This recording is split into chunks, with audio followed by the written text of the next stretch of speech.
大家好，欢迎回来我的频道，我是一小点儿。今天我们来做葱油饼。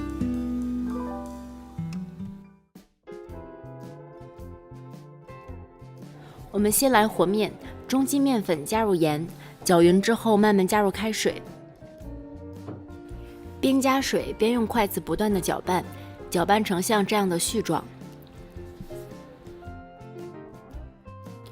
用烫面做出的饼会格外的柔软，搅拌到不烫手之后，改用手揉成团。成团之后，大概继续再揉3到5分钟，然后让面团醒20分钟，我们再继续揉面，这样可以节省很多力气。醒面的过程中，我们来准备葱花，准备小葱几颗，洗净之后去掉根部，切成比较细的葱花，然后放入小碗中备用。醒过20分钟的面团，揉几下表面就光滑了。揉好之后再醒10分钟。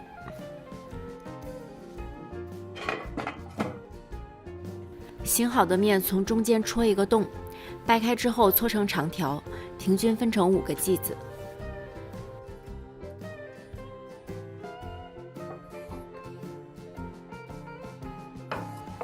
切好的剂子用保鲜膜盖好，防止变干。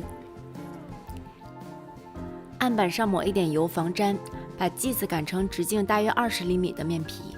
面皮擀得越薄，最后的分层效果越好。因为我们用的是烫面的面团，面筋基本上都给烫没了，不存在面筋回缩不好擀开的问题，也不需要中间长时间的醒面来让面筋松弛，可以直接擀。在擀好的面皮上均匀地涂抹上一层油，配方中的油量不一定全部用完，可以根据自己的喜好调整用量。然后在表面撒上一层葱花，也可以根据个人口味撒上一些五香粉等调料。从下往上将饼卷起来，将封口朝上，再从一头卷成一个卷儿，放回到保鲜膜里盖好，再制作下一个剂子。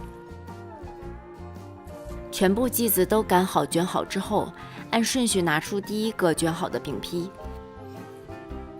按扁之后用擀面杖擀开，擀成一个直径为15到18厘米的薄饼。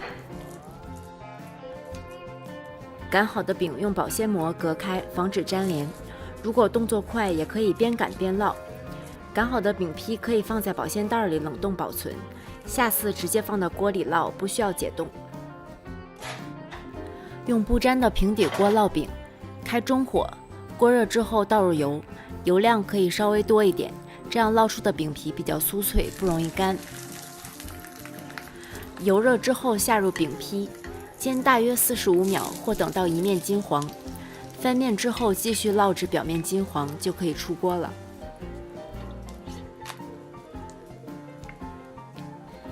还可以将烙好的饼放在厨房纸上，吸去表面多余的油分。因为使用了烫面来制作，我们的葱油饼内部特别柔软，表皮酥脆，伴随着略带甜味的葱香，无论是夹火腿肠、抹上辣酱，还是直接吃，都回味无穷，欲罢不能。谢谢大家的收看，如果你喜欢我的视频，请不要忘记帮我点赞和订阅我的频道。我是一小点儿，我们下期再见。